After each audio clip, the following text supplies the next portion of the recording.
from Let It Roll in Phoenix. We're here for the title matches of the Arizona Invitational. Both divisions still alive, and in both divisions these are the title matches, as everybody's got 2 losses in the Invitational.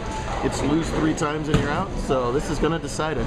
The 9 seed Samantha Sellers is getting 7 pins of handicap, playing the 14 seed Anthony Dang. Second frame spare for Sellers. Anthony also spared twice to open it up, so still close early on. Over in the scratch division, the 11 seed Oscar Chan has caught fire. He's won now 7 matches, taking on Lanndyn Carnate, who, believe it or not, and I'm not kidding, hasn't won since 2004. That's a long victory drought in the world of JBT. It also means that Lanndyn is 34 years old, so I don't know quite how he's bowling this tournament. Actually, he's 22, so this is it for Lanndyn, his swan song. Turned 22 in the middle of the season. He won the last game against Oscar to stay alive, and now Oscar's opened with the double. And, oh, I thought Lanndyn opened with the double. Instead, he rung a 10 pin there in the second frame. So early lead for Oscar. And we're all square here at handicap as Anthony Dang goes spare strike.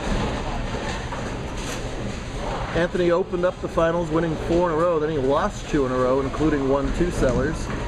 Bounced back with wins over Goad, Fung, and Rap. He's up just about as quickly as he possibly can, using 2 different balls. This is the lane. Oh, wow, what a solid 8. That 2-handed hook, just no respect from the pins as the ball just drives right past the 8 pin. Pulled on 2 different patterns. On the right lane was Bourbon Street, which is essentially house. On the left lane was Mexico City, which is one of the toughest patterns available. So the bowlers had a mental and physical challenge to deal with today. All 4 still alive, obviously handled it really well. Lanndyn spared his 10 pin and then absolutely destroys the rack on Mexico City, which we talked about in the other video. May be the easier of the patterns in some ways for the scratch bowlers, because they've finally opened up a little bit of friction on the Mexico pattern, while the house pattern is kind of blown out at this point, and they're getting all kinds of weird early hook and late skid and all kinds of things.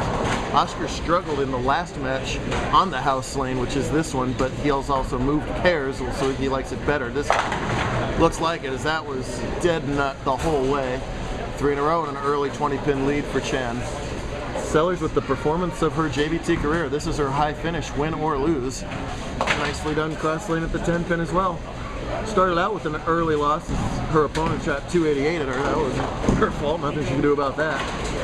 Then peeled off 4 wins in a row. Lost 1 more time and 2 wins since then. And here she is. Sam from Tucson, Dang from Cave Creek. So 2 Arizonans. They're going to defend the home turf here. Beautiful shot from Sellers. Throwing that Ebonite bowling ball, by the way.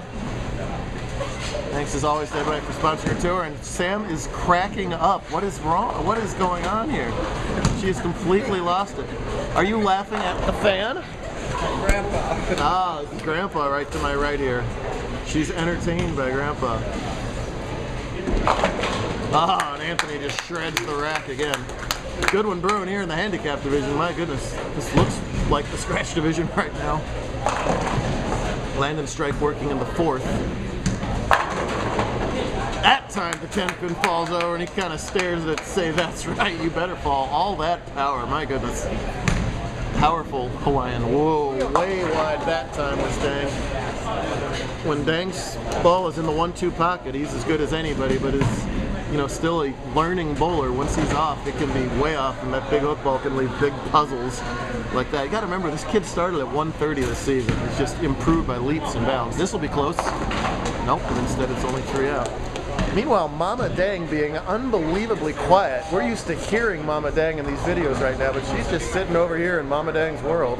Oh, she's got the headphones in. I see. That's what's going on. Meanwhile, Lanndyn flushes 10 in the pit, and we got a great one over in scratch as well.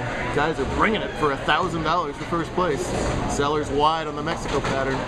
That ball has no chance of getting back on that pattern. So she might give the open frame right back to Anthony here if she can't spare up this tricky cluster. See Chan with that medium to high backswing, then very end over end delivery, cocks that elbow to get the rotation. And again on the house lane, can't get the ball to finish correctly. But it's a front 4 start and a makeable spare here. Much tougher spare for Sellers. Oh yeah, she gets it. Nice job. So that spare puts her in the lead. on the scoreboard and plus that extra 7 pins of handicap. Chan converts his 2. Should be a great finish in part 2. Be sure to watch it. See who wins $1,000.